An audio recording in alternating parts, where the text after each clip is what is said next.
South Korea is in Eastern Asia, the southern half of the Korean peninsula bordering the Sea of Japan and the Yellow Sea.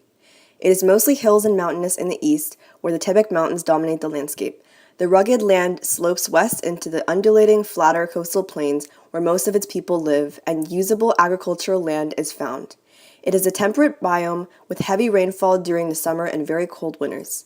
South Korea is infamous for air pollution in large cities, acid rain, water pollution from the discharge of sewage and industrial effluents, and drift net fishing.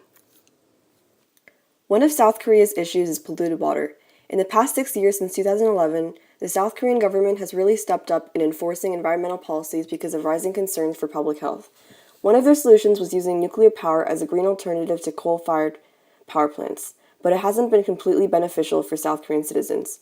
Nuclear power plants resort to managing their waste by exporting them to the oceans, rivers, and ponds, which leads to heavy consequences of water pollution. It has made tap water unsafe to consider drinking, so citizens commonly boil or filter the tap water to be safe. South Korea is the fifth largest user of nuclear power and it has a huge reliance on it, which is leading to water pollution and interruption of water systems. The government must contribute funds to fix these constant problems from nuclear waste management. Many solutions have been proposed in aiding South Korea's water pollution issue, but the safest and most realistic is reprocessing. Basically, this would mean slowly substituting nuclear power with a much safer and common alternative such as crude oil or coal. The second option would be to have the nuclear power plants store spent fuel in metal and concrete-covered dry casks, where it could be stored for up to 100 years. To build these casks for the country's existing spent fuel would cost up to $2.6 billion. Finally, the cost of power processing could offer some relief further down the line. South Korea has strong beliefs on improving their environment, but their reliance on nuclear power is contradicting that idea. The main focus they need is improving their environmental standing by reducing nuclear use. Another form of pollution that Korea faces is air pollution. Due to booming urbanization and reliance on coal energy, Korea's inescapable polluted air has led to many detrimental health impacts on its citizens. Over the past decade, the fossil fuel share of South Korea's electricity generation increased from 51 to 64%, with energy coming primarily from coal. The main cause for air pollution has been identified as coal by the Korea Environmental Institute, which revealed that new fossil-fired plants would increase air pollution from the energy industry by approximately 50%. Individuals are directly affected by this when air particles get trapped inside their lungs and bodily tissues, entering the bloodstream and leading to a number of illnesses. The country's high suicide rates have even been linked to concentrations of air pollutants. To address the air pollution, South Korea's government has passed numerous policies in hopes of improving the state of air quality. The Special Act on Metropolitan Air Quality Improvement was passed in 2003, and the efforts produced a positive result as the yearly mass of airborne coal waste fell greatly.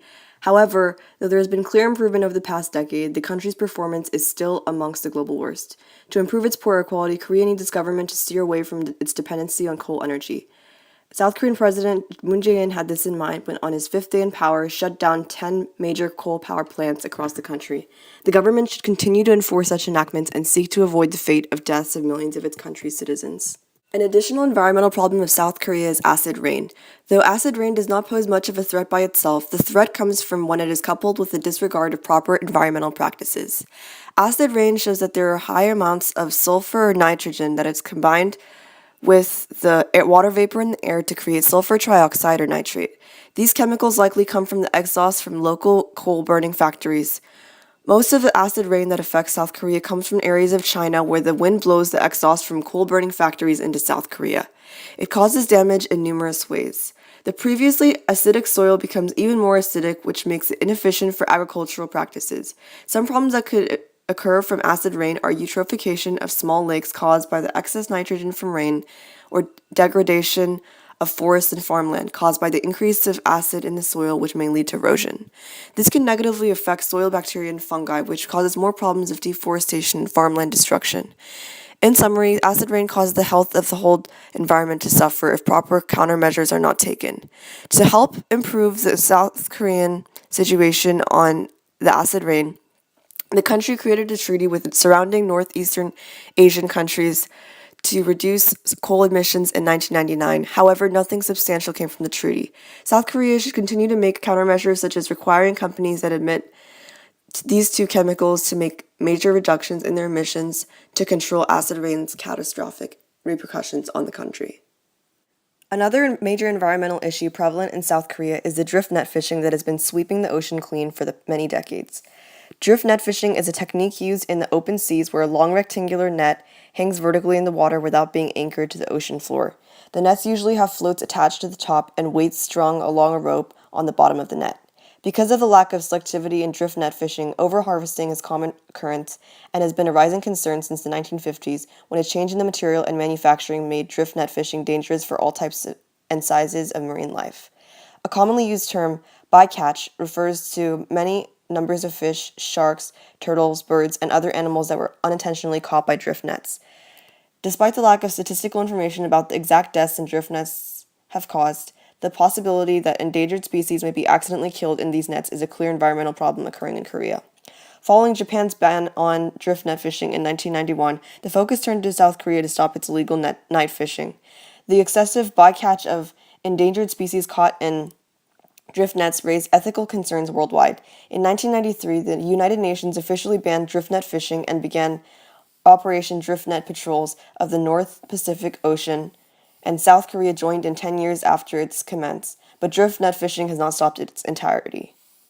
To this day, South Korea continues to face problems with illegal fishing. About 1 year ago, South Korea's government promised it would use lethal force to stop the illegal fishing in their waters. Additionally, South Korea faces the environmental issue of soil erosion due to the country's perfect breeding ground for it, a temperate climate with high rainfall. On average, there are around 45 inches of rain during the months of July and August, making the topsoil very likely to erode greatly in a short amount of time. Since it takes around 500 years to replace an inch of topsoil, managing this issue has proved to be difficult for South Korea.